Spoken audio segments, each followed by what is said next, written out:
got to get a poster. Steven needs a new poster and that big blank spot on his wall.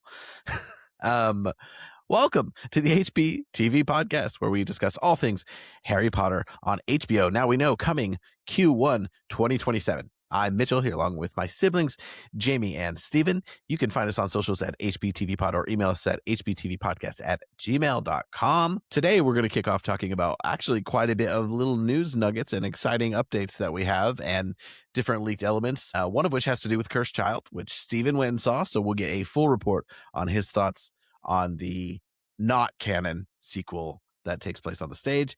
And finally, our deep dive for the day is going to be going into the matriarch of the Harry Potter series, Molly Weasley. Things are happening. Warner Brothers is trying to up their stock, so they're saying, look at this thing we've got coming. So we've got a little bit of news. Like I said, they confirmed it's coming out in Q1 because he said, we vaguely threw out this 2027 date. Now I can confirm it's early 2027. And he said, I don't remember who this was. I know you're going to want me to say January, February, March, and I can't say, but it really seems like it's kind of going to be in those first few months, April at the latest, which is what somebody here predicted. But what is that? Is it nice to kind of have that confirmed? I mean, it feels like they're not going to push it again, so that makes me feel better. But I mean, there's no guarantees, so I still want it in 2026. They need to get the crap together. That's what they need. Christmas 2027. I was kind of hoping for we're doing so well that it's coming out December of 2026. But that didn't happen. You can't say that until you're like halfway through post. They'll have to, Yeah. I do think that they are well conscious of not having a massive break. Like right now, people don't know when things like House of the Dragon or Rings of Power are coming back. And like, I kind of get that it might be 18 months rather than every year, or maybe it's just every other year, but they kind of need to have some sort of timeline and regularity. Now we know the writer's room is already in for season 2. I've seen from someone who's been fairly accurate with what they put on Reddit that summer filming could be underway for season 2. So who knows? But WB is really talking it up. So this was a quote that came out in the trades today. The scope of the production, the detail, the meticulousness of what they're going through and what they've built takes theatrical to a whole nother level, said Parrott, WBD's president of global streaming and games. So when you think of the love of that franchise and what you can do in a series can go deeper and tell more of the story, can tell more of the pieces you didn't get to capture in a 2-hour movie. Casey Bloys, the HBO headman, doesn't like it when I say this, but I'm going to say anyway. I really think this is the streaming event of the decade. And that is, he knew what he was doing. But it's nice to know that they think this could be amazing because they've got dailies for many months now. They know what the first couple episodes are really going to look like. Do we know, have they actually wrapped all the filming for season 1? I don't think so. I don't know that I've heard anything like that. Yeah, because they're coming up on the 6-month mark of filming, which I guess it's not necessarily too long or anything like that, but it is a little sad because we don't get to there's not really stuff happening out in London anymore. It seems like the filming they're doing is all contained in the studios and stuff. So there were some drone shots of some of the outdoor sets that we'd seen before. We'd kind of seen them under construction and they're more done now, but there was nothing special about them. But it seems maybe they have actively filmed there and then they just restricted that airspace while they were filming because I think it's on someone's farm or something. We also know that Papa has been taking breaks from his West End show to do some filming, and I think that was pretty recent. So I would guess that they are still going, but maybe not too much longer, They're coming back. I need some leaked set photos and stuff. Come on, people. Where's the gaffer with their camera phone? They're and on it. Post that crap on X.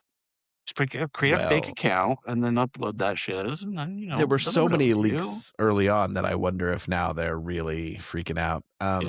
Now there was somebody on Reddit who has been accurate with everything they said, and you can tell because everyone really rallies around this guy. I would shout out his username, but I don't remember it.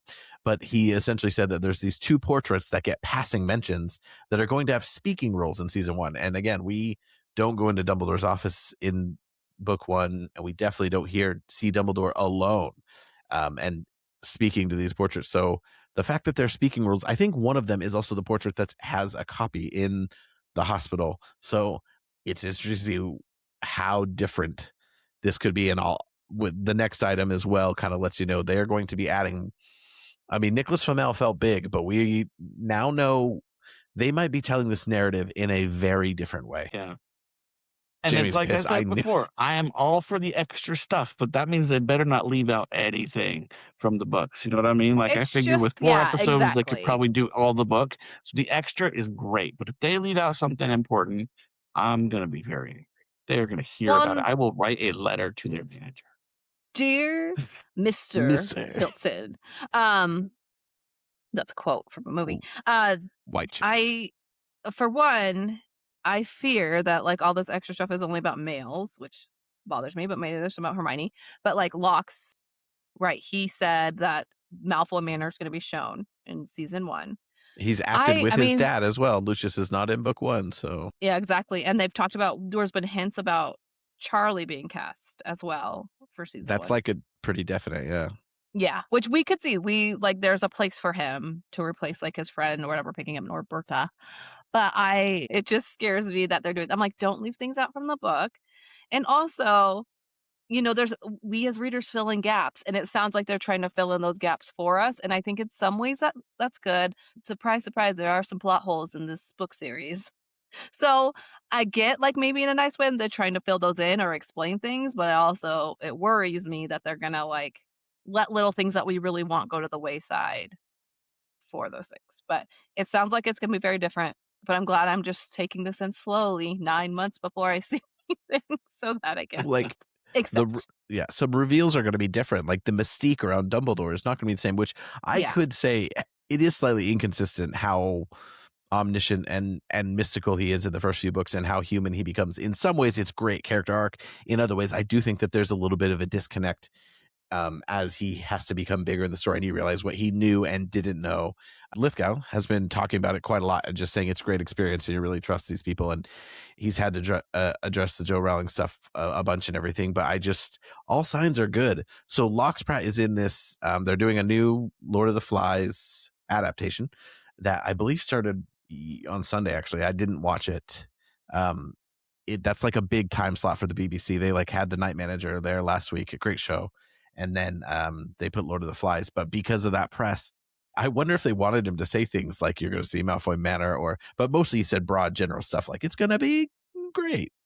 I feel like though, just to like say about the leak stuff, I feel like there is going to be some sort of big leak soon because they kind of do that purposefully to advertise the show. Yeah. Like it's what's building up excitement. So I think a lot of these leaks are on purpose. But go ahead. Yeah, and they know that podcasts like us are not going to have jack to talk about if they don't give us some freaking information. Yeah. I was going to say though, like it's funny so much of the news lately is like Malfoy centric because I feel like we were just talking about Tom taking on that role in New York and Cursed Child, yeah, and then then the year of Malfoy apparently in China that one of you has sent us. So apparently Malfoy sounds a lot like the word for horse, and it's the year of the horse. So Draco's face. It seems young Draco's face is everywhere. Yeah, which is great. But yeah, little Tom Felton all over China was pretty freaking cool. But then there's other news about Malfoy Manor and stuff. So yeah, they're really leaning into this year of the Malfoy thing. We did get a couple other little tidbits. Benjamin Caron is directing episodes. He's directed some of Sherlock, The Crown, and most importantly to me is the last 2 episodes of Andor season 1, which are incredible. 3 of the best speech moments, incredible speeches on Ferrex, and then the one that the old guy does. It's just so good. And so that's fun. Again, capable hands. We know they're getting good craftspeople for all of this. So let's go into... Can I just add one more thing? Yeah. To all the changes? I think this is like the biggest thing I just thought of that I have to accept is that the narrative is no longer going to be like from Harry's perspective. The book's not written in first person by any means, but like the reason Dumbledore's such a mystery, the reason so many little things happen within the plot are because Harry's naive or Harry doesn't know what's going on. And I feel like we're just going to have to accept that that's not going to be our viewpoint as the audience. Like Harry's still going to have that. And I feel like that could be an issue where we're like, well, why is this kid not getting this when like you're given all the information and the full picture and he's not? And so in the book, we're not given the full picture, so it's easy for us to accept that. So that's going to be an interesting change, I think, in general. But anyway, it's quite a different way to tell the story for you to know before the main character, because lots of stories are known that way, where the audience knows more than the party that they're coming up to, but we're all looking for the twist, and it all kind of comes together. And so maybe that's one way they felt like they had to make this distinct from the films. Too, if you're going to give the characters the screen time and you're going to use the sets and everything too, right? I think there's something to be said for having those extra scenes. Like we had the shots of Lily and James in the park with baby Harry, right? And you have the stuff from Malfoy Manor now, doubled on a beach and with the Flamels and all that. So like there's so much in there where, like I said before, it really makes me wonder if those first couple episodes are just going to be like, this is the Wizarding World, and here's this Dumbledore guy who's really important, and oh yeah, this baby. And then we go into him coming into Hogwarts and stuff like that. It would be very interesting. It better be done well, because there is so much magic in Harry, like discovering that as he goes, after he gets that letter, the series of things that happen. And for us, we know nothing when you're reading that. But I guess they're going with the assumption that a lot of people going into this know something. They broadly know a few things. So like, we're never going to get that sense of discovery. Anyway, the last little bit of news, Cursed Child, this has been rumored for a very long time, is going to become a one-play show in London. Instead of doing, it used to literally be on back-to-back days, or you could do the one day, but right now it's 2 plays, each with their own intermission and a 2-hour break in between. It's going to go down to what it is in New York and Melbourne and the tours, which Steven just saw, and I'm so excited to hear what you think about it. It's going to go down to 1 act. So the current version is going to go until the 20th of September, and then it's going to close for a couple weeks while they rejig, and then come back on the 6th of October. So if you are planning to come to London, and I mean, maybe they'll stage it again, but that'd be a big deal. If you ever want to see the full version, which I have seen twice, you got to come to London by September 20th. Come on, Jamie. And then, give me that money, Mitchell. I know. I keep saying I got to win the lottery. Child when you went to London together, you 3? You guys went with Denise? No, that's like when it was really fresh and we tried to get tickets. So and expensive. We woke up at like 4 a.m. to enter the lottery, and we did not. We would have had to go to the stage door and pay at least £250. So it's wild. Yeah. So I've seen a different version from Steven, but we generally know it. Jamie's read the script. So I don't know, Jamie, if you're worried about any spoilers for any staging or anything, but you've already bought tickets. You're stuck. So Steven, I am excited to hear your Cursed Child report. Well, the cool thing about any spoilers is when you've already, you know, the story, but like the effects and stuff are the coolest part. And there's no way for me to describe them well enough to spoil anything for you. You will see them and be like, holy crap. And that was the coolest thing. It was very interesting because it's a very different medium. And so it was really cool to see, you know, the way that they make the magic happen on stage. And there is that aspect to it, which is like it's part magic show. And so they have these things where like entering and exiting the stage is done very craftily, and it really feels like magic. There's these staircases that they use, and they kind of like move them around, and it's a really cool way that they use to like show the passage of time. It's kind of like these characters passing each other and then, you know, running into each other in a few different circumstances. And it's just it's very well done. It really looks like a dance, and the staircases moving around and stuff. And just describing it sounds like that'd be really awkward, but they do it so freaking well. There's like a whimsical musicality to it that is quite magical. Yeah. It's really well done. Yeah.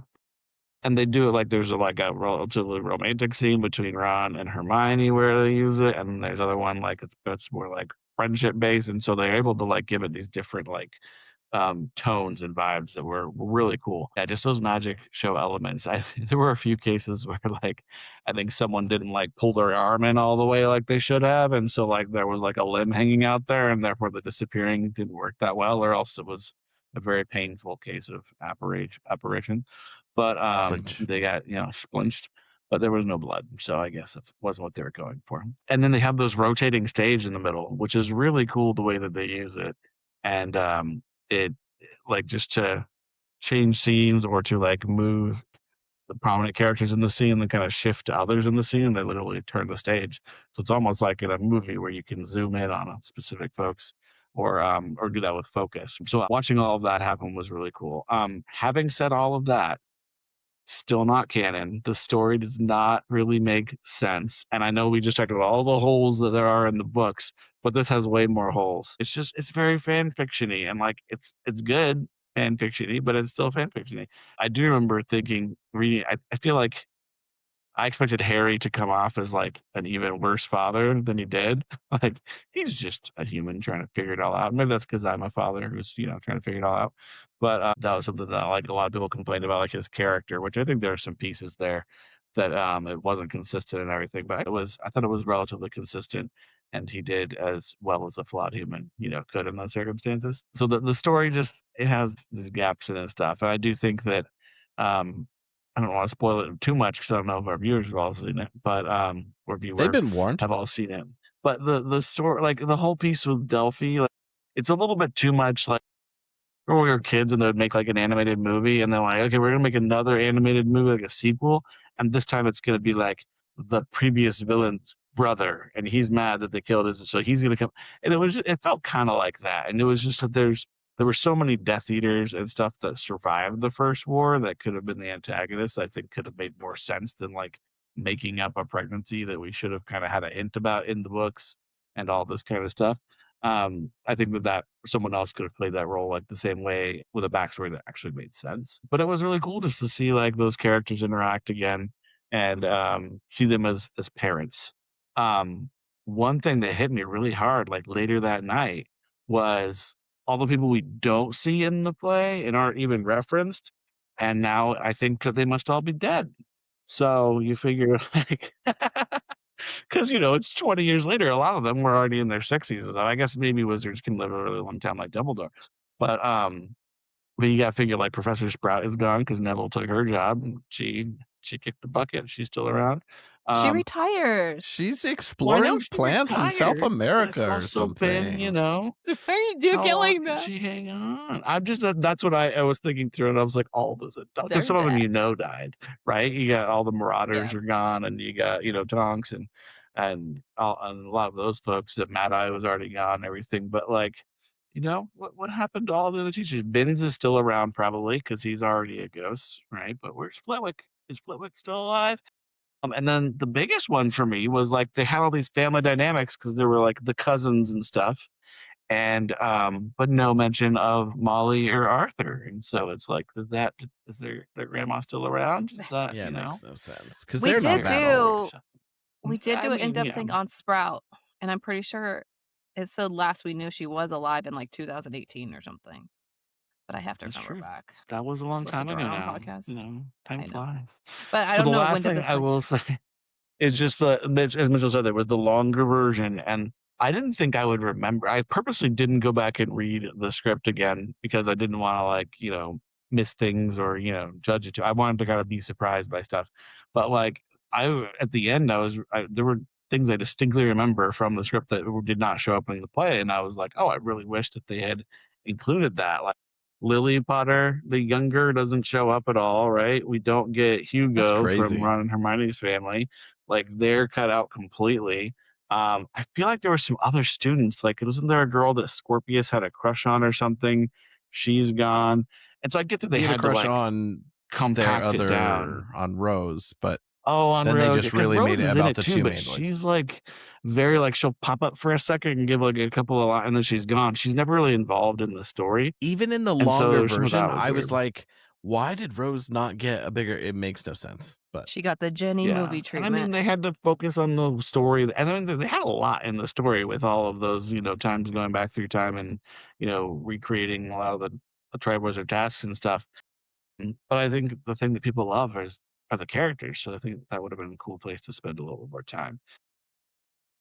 But overall, I mean, it was good. It was really cool for what it was. It's just the second I start trying to tie it into the rest of Harry Potter world, like it doesn't fit, and so it's, it is what it is. yeah, the characters just seem a departure. Like Ron is fairly one note comedic relief, and Hermione there's just something distinctly like they took the smartness of Hermione, and maybe it's just because I've seen Emma Watson's interpretation too much, but I'm like, does this feel distinctly like the version of the books? But she would have aged 20 years, so she would be a little bit different person. Things would happen. She definitely felt more like girl boss, like I'm the master of magic and I'm gonna, which hopefully Hermione would have come to that, but she also wanted to hit something. Did they have the staircase that is like the bookcase that's like alive? Yes, that was really cool. The bookcase that eats people. And Did they have a real pool for them to go into when they get wet in the lake? No, there was Oh, a there's a pool in the real the pool big in version. this one. Yeah.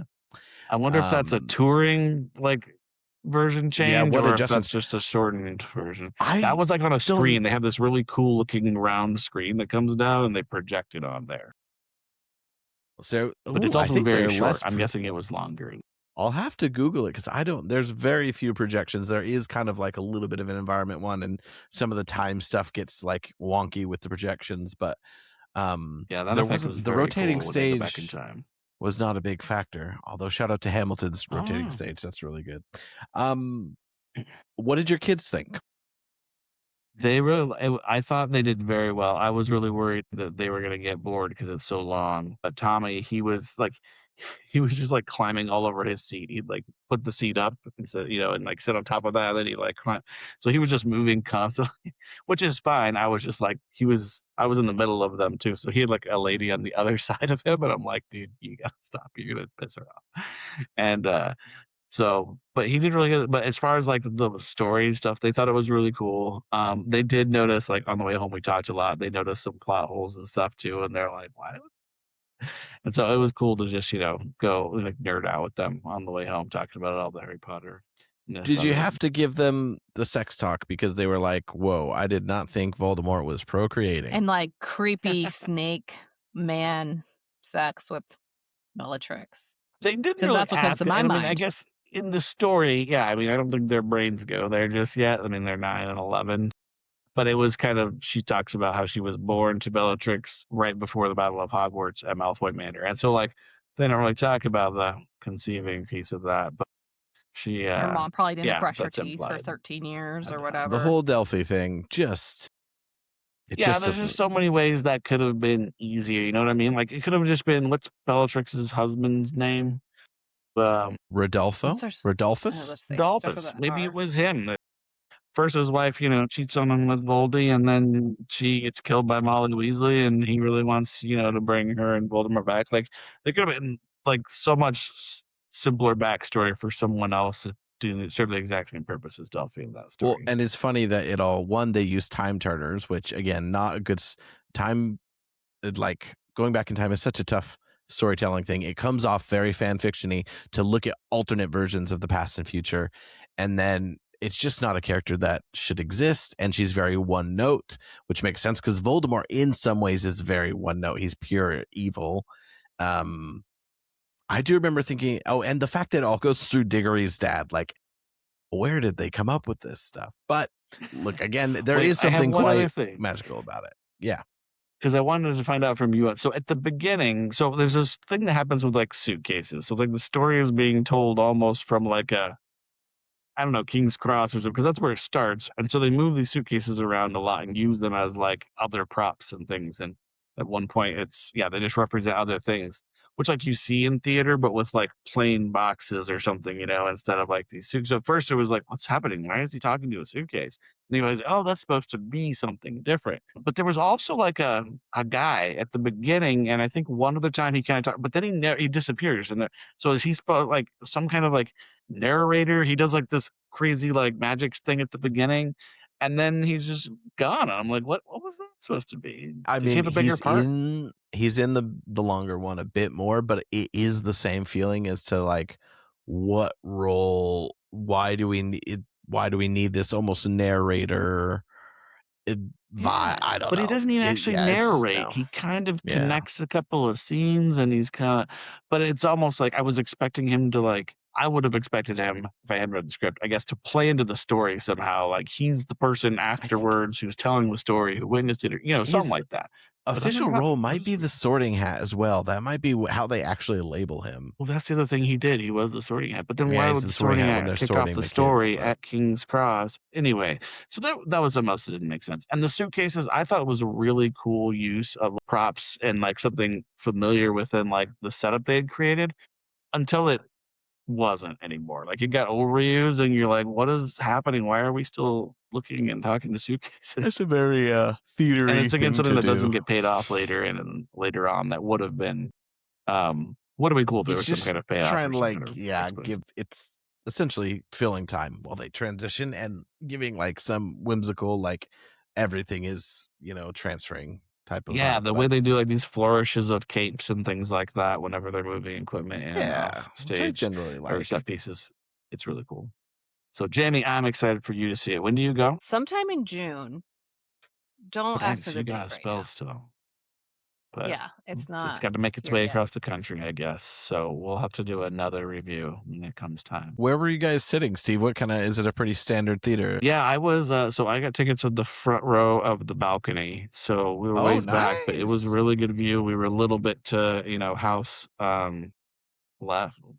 Yeah, left of the front row of the balcony is my favorite place with kids. Because then you don't have to worry about ruining anything for anyone in front of you. But like there's still good seats, but you can contain, and if you need to like get up and leave or whatever, it's not like the end of the world. Well, we have like the way our seats were too. It had those rows of seats, then it had like a wall, and then it had like a walkway, and then so there wasn't even anybody like directly behind us or anything either. So it was very nice. They were great seats. I'd never actually been to that theater, like into one of the theaters before. I'd been like in the reception area and stuff for some work stuff. But it was really cool. I'd love to go back. I might become a little bit more of a theater nerd now. We'll have to see. Well, if your kids want to go, you should go. Or you can babysit my kid and I will take them because I like the theater. Jamie, for you, is it at the Buell or is it the Ellie Calkins or where is it? It's at the Buell. It's the Temple Buell Theater. Okay, let's move on to our person, place, or thing. And today we're looking into Mrs. Molly Weasley, formerly Molly Pruitt. Let's give some basics.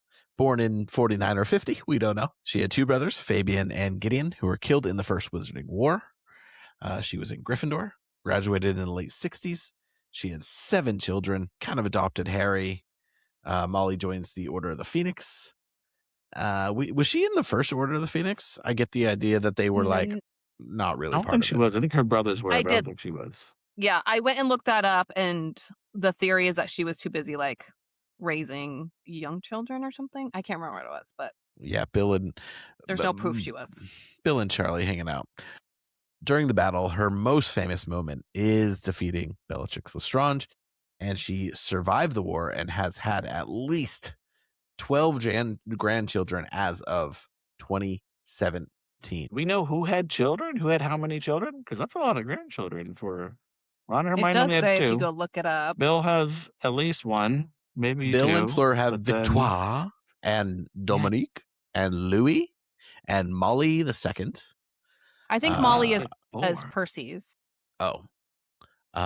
Fred, I assume, is George's child. Doing what he did to her. Yeah, hold on. If you click on the names in my thing, we know who the last 5 are. Yeah, Rose and Hugo are Hermione and Ron's, and then James, Albus, and Lily Luna are Ginny's, and I think Roxanne and Fred are George's. So there you go. Yeah, and Molly and Lucy are Percy's. So Charlie, childless Charlie, he's just. And Stephen named his child the same thing as Percy. So Dragon. No, I named mine first though, or I named mine before I knew that he named his. How's that? Comes right. You know something very. But I was random, saying too. Oh, go ahead. That for some reason this book 7 came out while Lost was on, and Lost has character a married couple named Rose and Hugo, and I always weirdly remember that connection. And then we just rewatched Lost last year, so that makes me chuckle. But look, Molly is a source of comfort, and so I will let one of you guys talk about Harry and Molly's relationship because there's some really emotional moments. But I just think of the role that she serves in what is ultimately limited time, but the matriarch is the word. Like, I don't think, she fulfills in so many impeccable ways, like the best of what that represents. And also she is keeping everyone fed. It's her and the house elves holding down the food in Harry Potter. She's got to do something, right? She's not making any money, so her family's broke. She's keeping the house clean. She raised 7 kids, Stephen. My land. No, we had that conversation before about like why are they so poor if you don't have to pay for anything, basically. But I'm being facetious. Of course, Molly is awesome. It's a plot hole, and this new show is going to help explain the economic dynamics of the wizarding world, just like Phantom Menace. Deep into yeah, exactly. We need some trade federation, politics, and all that to understand the economics in this world. Do you want me to talk about Harry and Molly? Yeah. Yeah, go for it. So I think this is one of the sweetest relationships. We've talked about this before. Your perspective, I think, as you become a parent and an adult, kind of changes of Molly. You almost feel like she's overbearing, and now you're like, this lady wasn't overbearing enough. And she was right a lot of the time. So they meet at King's Cross, and before Molly even knows who Harry is, she instinctively treats him with kindness and helps him get through the platform. And then she learns that he is Harry Potter and he doesn't have family, and she kind of like steps into that role, most likely because him and Ron are friends, but I don't know, maybe she would have sent him gifts and everything if she hadn't known that. And I do wonder if there was like more behind the scenes about this. Like, did she contact Dumbledore? Should she contact the school? Like, I don't know. But for his first Christmas, which is like the first moment Harry like doesn't expect anything, he gets a jumper from her, a Weasley sweater, and that's kind of like a really sweet moment that kind of echoes later on. She knit those things herself. Like, that's sweet. With her magic needles. But it's just over there more than I do. Buy sweaters for him, Yeah, exactly. Way more than I do for any Christmas presents. I just order that shit on Amazon and have it shipped straight to your house for you. Like, that's all I do. It took a lot more care. She feeds him like when he's at the burrow in book 2 because, he's brought there. But she's very kind to him, even though she's yelling at her own kids, and make sure that she's feeding him after he's been starved. But she becomes more and more protective of him. We just read book 3, and she's very concerned about Black at the beginning of the year. And she's kind of like Dumbledore, that she wants to protect him from information. And so that becomes a thing with Molly, like book 3 and book 5, is that she doesn't want him to know everything. And then is it book 5 we see her bug art, which shows her children dead, and Harry's included in that. So that shows how like the level of what she thinks of Harry. She argues with Sirius about him, where she says he is good as one of her children, right? When she's arguing with Sirius about that's him. in Order of the Phoenix. It was a really cool way to drive that home of like he's in there. It makes me quite emotional, actually. Yeah, he's one of the people she fears getting hurt. Yes. I guess I should do Triwizard first. So the Triwizard tournament, she's very concerned about him being part of that, which we mostly hear through Percy, right? Like kind of wanting to protect Harry because Molly is worried, or like at least he's around. He wants to protect her from Hermione when he thinks Hermione and Harry are having she gives Hermione the small Easter egg. That's serious business. She Hermione like, don't you mess with my boy. But that is so like a mom-son relationship where like the mom is like, what are you doing to my boy? Like breaking his heart, even though it wasn't true. Mom did not love my girlfriends in high school, okay? No, she didn't. Which makes you think now, which is funny because Molly is her mother-in-law now. And yeah. But one of the sweetest moments in all the books that makes me cry, like I said, was echoed from her sending the Christmas gifts, was Harry when families come to visit before the third task for the Triwizard. He's like, I'm not going in there. I don't have any family. And then McGonagall's like, hey, they're waiting for you. And he's like, what? Like, he's like, the Dursleys showed up. And he walks in and Molly and Bill's there and makes me cry. Made me cry writing this. Makes me cry right now thinking about it because it's so sweet. Like, he just thoroughly does not expect it. And I think that's an interesting dynamic of their relationship, is like she's putting in so much and him being like a young boy, he doesn't always recognize that and like how much she really loves him. And then as he gets older, he like appreciates her more and has more like a gratitude and affection for her. And she comforts him after Cedric dies and hugs him like a mother. And that's also another moment that makes me cry because he's never really been hugged like that. I mean, I'm sure as a baby, obviously, but that he remembers. So it's a very sweet relationship where she's kind of like his adopted mother in a way when the Well, things it's that such go. a key piece of like we talk about Harry being at the Dursleys and being, neglected and abused basically and everything, and like just the crappiest example of like a family and how you should be treated by the people that are taking care of you and that you live with. And so he gets to, he gets his letter, he gets to go to Hogwarts, and so that whole world is opened up to him. But like people who genuinely care about him is this whole other aspect of it. And like you said, Molly came in doing that before she even knew like who he was or what was going on. She was nice and helpful on the platform. And then I've always thought, I didn't think about this consciously till we were planning on this, but like I've always kind of thought of like Molly as Harry's like substitute mother and Dumbledore as his father. And it is interesting from what Jamie talked about that he Molly like wants to protect him from everything. And Dumbledore on the flip side is kind of, fighting this battle of like I want to protect him from things, but I also need him to like go put himself at risk in order to, you know, do the right thing for the whole wizarding world and also to prepare him for like this ultimate thing, the part he was supposed to play in Dumbledore's downfall. And so you get, even in the fifth book, I mean, if it were up to Molly, Harry wouldn't know anything about the Order of the Phoenix. He would not have been involved in any of the battles. And that's what a mother should be like. She cared for him more than any of his own relatives ever did, and she gave him the hugs, the affection, the treatment that he'd always deserved, but he never had.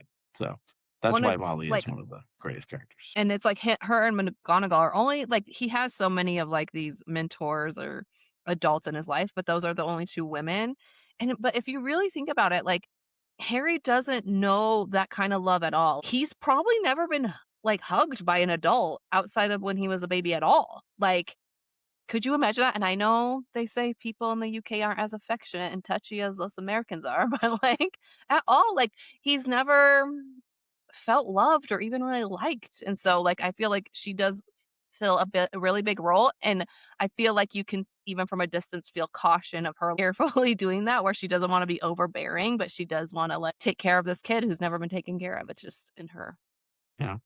Well, it makes me wonder too, like we overheard in book 3, the argument between her and Arthur in the restaurant, right, at the hotel, and about, protecting Harry or what should be happening. It just makes me wonder how many other conversations we don't know about that her and Arthur had, or her and Dumbledore had, or her and Sirius had, where she was advocating for Harry and trying to make sure that he was getting everything that he needed and wasn't being, just thrown to the wolves. And all of that kind of stuff. And that could be something really cool in the series that we get to see. If we're seeing all this other stuff that's happening in other places, and we get to see some of these other conversations happening around Harry and how people are planning to, support him or maybe even attack him or kill him if it's the Death Eater. So we get a sneak peek of. Molly sometimes reminds me of, did you guys watch the Goldbergs? Yes. The mom from the Goldbergs, and just she's obviously not as smothering, but just how incredibly focused and frantic she can be, and like that is her world, is taking care of others. She doesn't have a an active career that we know of, and there's not much else that's like important and ongoing for her. It is interesting in the new show she looks younger, which it makes sense for her to be a little bit younger, although Julie Walters would have been born around the same time as Molly Weasley, but she's by that time has to have at least like a 20-year-old son. Anyway, Yeah. I digress. How old was she? Molly on was screen is portrayed by Julie Walters in the Harry Potter films. She appears in every movie except for Goblet. I wonder if she filmed anything for Goblet. In 1999, Rosie O'Donnell asked Warner Brothers if she could play Molly because she loved the books, but Chris Columbus, an American himself, declined her offer, explaining they wanted an all-British cast. Not an issue this time, Rosie, so I don't know if you reached out. Julie Walters' favorite line... Is she over there in Ireland or something? Is she? Oh. I think she is. Yeah, she left but because her dad's Irish. Mm-hmm. Now, Julie Walters' favorite line, maybe after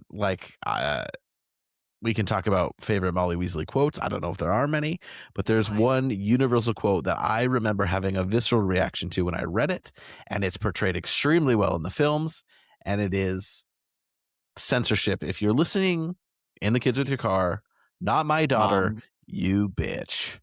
And that is indicative of like this protective mother we've been talking about. And obviously she's nuanced beyond that as she's and everything. But that is so much like to see your 16-year-old daughter fighting a full-grown, evil, murderous witch.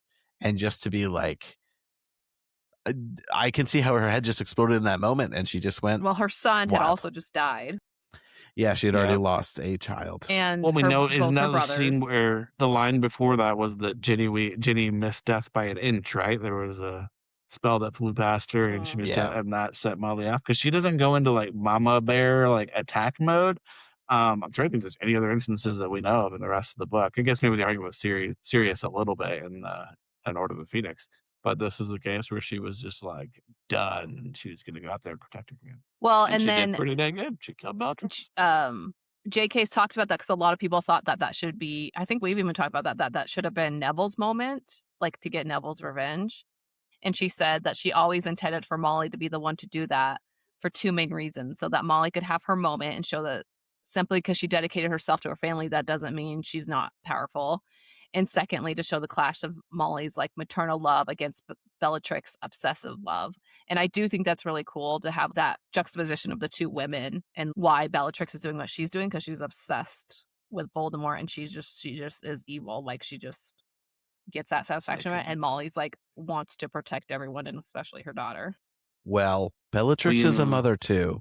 So I was about to say that. Like now that we know Delphi existed, imagine if Bellatrix had lived and actually raised Delphi. She would have been even more screwed up, you guys. Bellatrix would have been so recently postpartum, if any. But she's walking in with the placenta coming up. Very well portrayed. I love seeing her get furious, and also there's not a lot of direct revenge in that battle because, like, I'm like, ooh, I wanted Lupin to kill Fenrir. I wanted Tonks to kill Bellatrix as well. Everyone just wants to kill Bellatrix. Yeah, and maybe there's something pure for Neville that he didn't have to kill in that moment. Well, it's kind of like Harry as well. They're so worried about Harry losing like this kind of innocence by like going after Black and all this kind of stuff. And Harry having to learn for himself that although he does ultimately defeat Voldemort because he has to, but he does it to protect everyone else, not out of revenge. And so that is a message of the book. So it's like, did we need to make Neville have that moment of just pure revenge? Or is it better that Molly did? I think it could have worked either way, but maybe she wanted to protect him a little. I looked up other Molly quotes, and there's like 4 from the Howler in Chamber of Secrets, because it is fantastic. So if you guys have any other quotes or any other highlights, we have a list of highlights here from each book of how she is involved in the story. If there's any other ones you guys want to highlight, I like that she just kind of like has a crush on Gilderoy Lockhart. Like, she's just out here looking at this hot young. That's why he needs to be, no offense to the previous actor who is, Kenneth Branagh, but we need like a young, hot Gilderoy that Molly's like in a tizzy over, you know? Harry Styles. Harry Styles would be good at that. I think Harry Styles is perfect because I think genuinely there's some moms out there. That's their. You know what's going to be great, and Harry Styles likes older women. Yeah. Well, what's going to be great though is when we get to the second season of the series and because she's got this whole Peg Bundy look going on, you know, from what we've seen in the series. She's going to be going after some, because remember, this is in the 90s. So this is going to be like a 90s hot Gilderoy, you know, it's not going to be our Harry Styles is going to have to get all retro and stuff. I'm picturing she has Molly Wobbles. So now I don't understand why everyone thinks that Hugh Grant and Colin Firth are hot, but that's kind of like British 90s hot, isn't it? Or unless you go more pop. But it's hard because they're hot because of their roles in movies. Like, I always say this about Hugh Grant. If he wasn't like all those characters, I wouldn't look at that guy and be like, he's hot. But he's so charming. Like, well, he played so charming. And now he's like just a grumpy old man, which is also kind of hot in its weird way. But he was so charming. That's what made him hot. But I think they need someone that's like, they need Jude Law to come back. I don't know. But also, this is off base, or a tangent. But did you guys see Heretic? No, I did not. I was so scared of Heretic. I wanted to. That because it was viral, I watched it. I didn't even watch the whole thing, but that was the most disturbing part of it. Was that Hugh Grant is like evil and like creepy and like dark, and that is not the Hugh Grant that you're used to. You know what I mean? It was so antithetical to him and who he's always played that I was like, I can't do it. I mean, I Oh, also just don't have time to watch a lot of stuff. So I was I was just like, confusing Heretic with Hereditary. I did not see Heretic, but I read a lot about it because it's relevant interactions. Anyway, I will steal my last Molly moment, and that is just her dislike of Fleur and that little rivalry.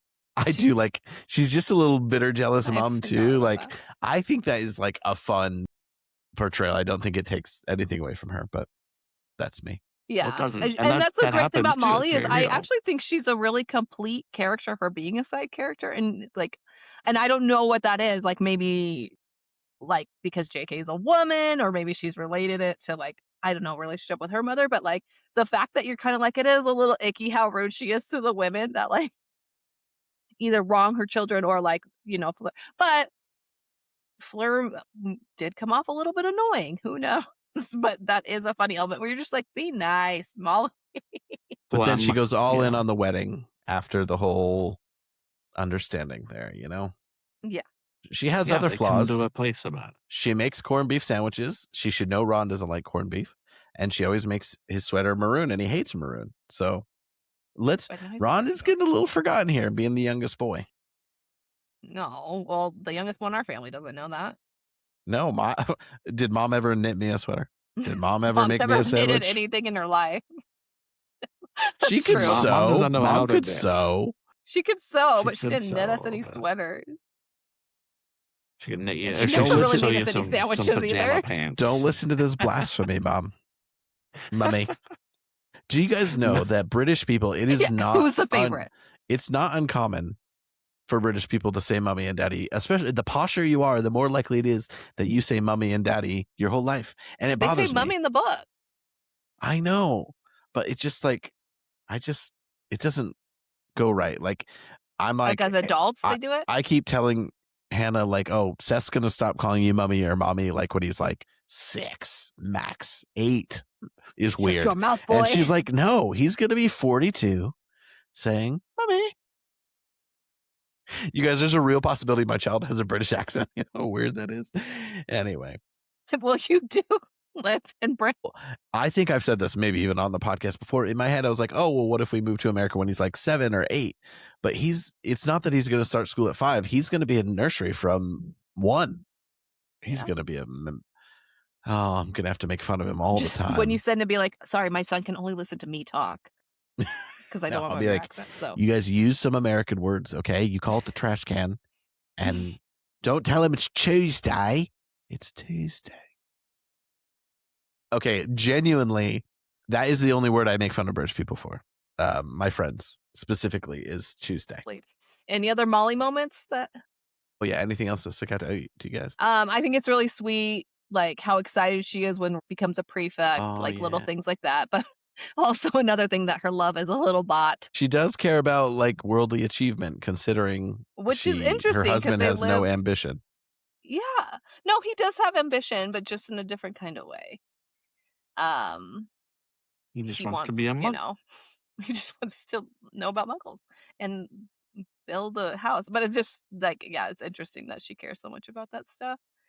You know how people in the real world want to live like off grid? They want to, be away from the system and relying on this and that. I kind of think like, are there wizards that were like, I'm going to live like a muggle? And then they realize they're like, this would be so much easier if I used my wand. And that's why they all end up living on the outskirts. Well, they just come back, Can't handle this. One other thing I think is worth talking about is the relationship between her and Percy, because Percy is a little D-bag. And he probably like hurts his mom more than anybody else in their family could. And he like goes all in on it, and it's because they disagree on, politics basically. And Percy's even more, worldly in the sense that he wants power and he wants to be important in the ministry and all of that.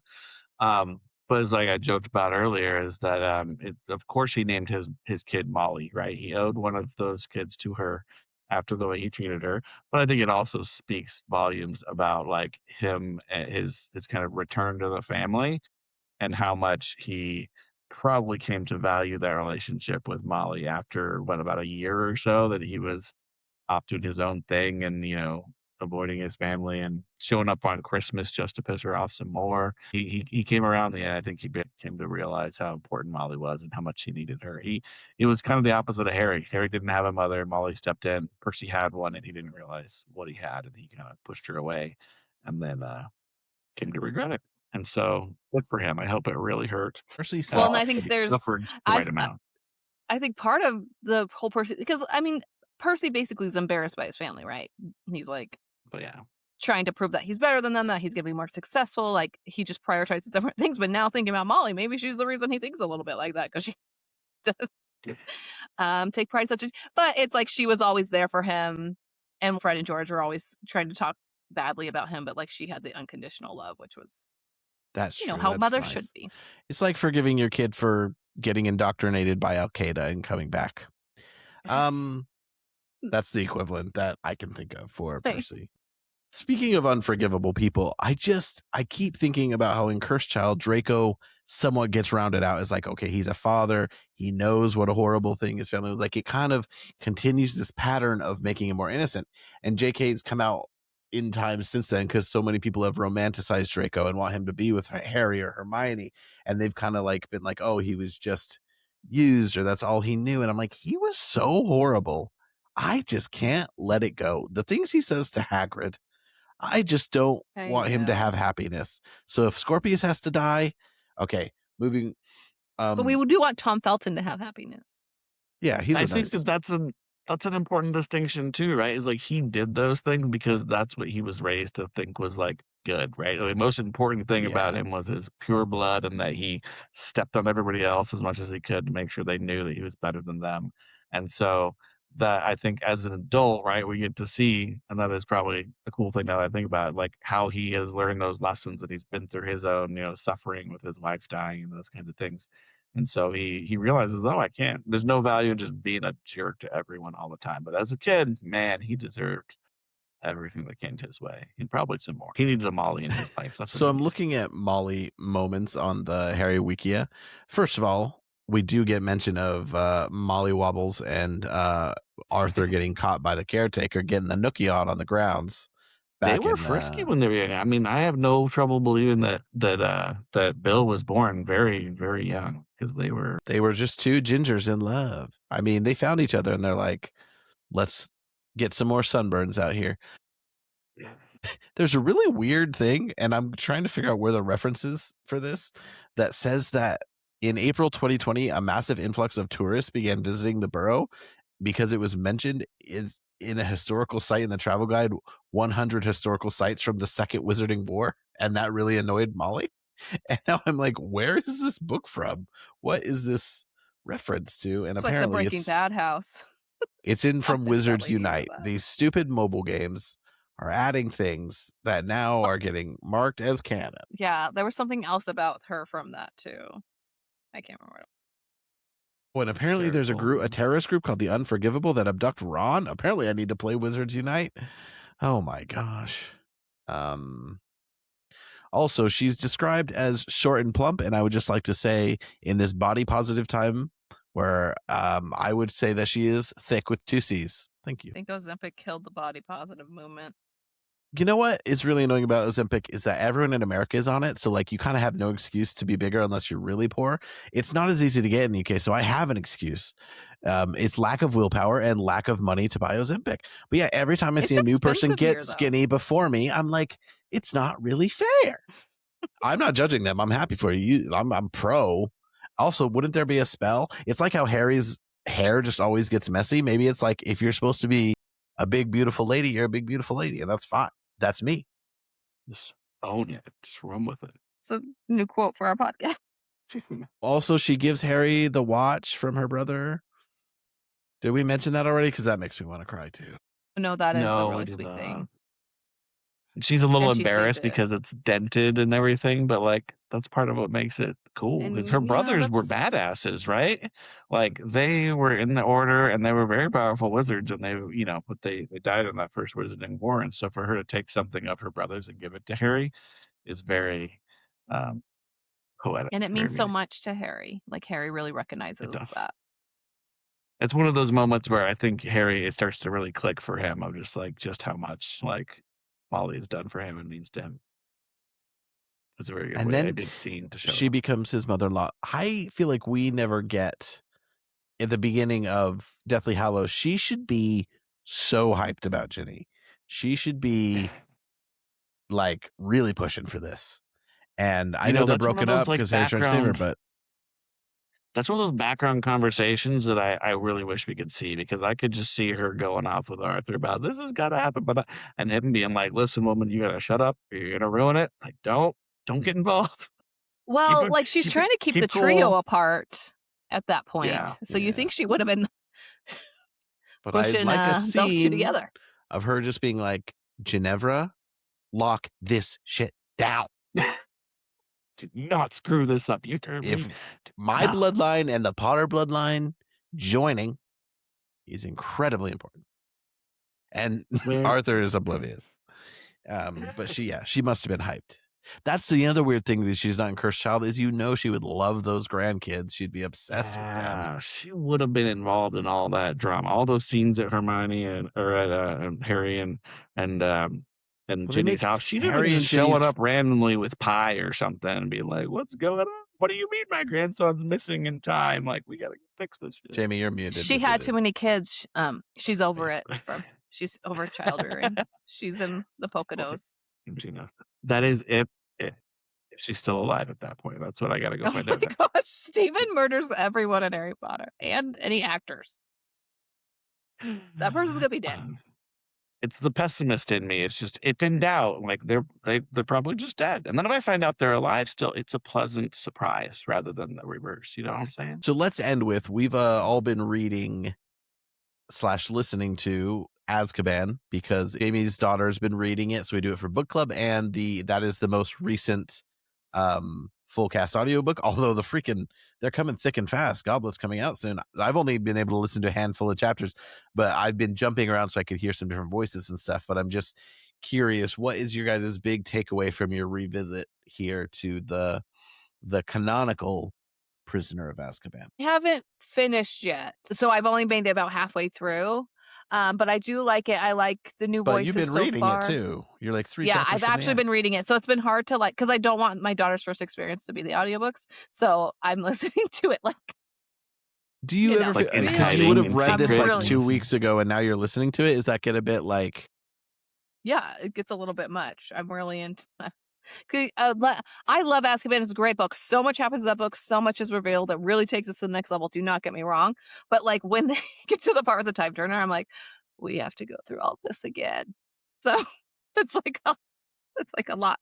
But I do love it. But I like it. But there's been a calmness to it. Obviously, the narrator has such a calm voice and everything. But I was like, okay, we're gonna need to pick it up. So I'm wondering if that happens towards the end of the book. I don't know if you guys have listened, where I'm like, it can't be as calm anymore. I don't know how to describe it. It's I need it to match. Or I do think there's points where Jim Dale, our audio king, it's almost too much. So I'm I need somewhere in the middle where the urgency or we're going up a level.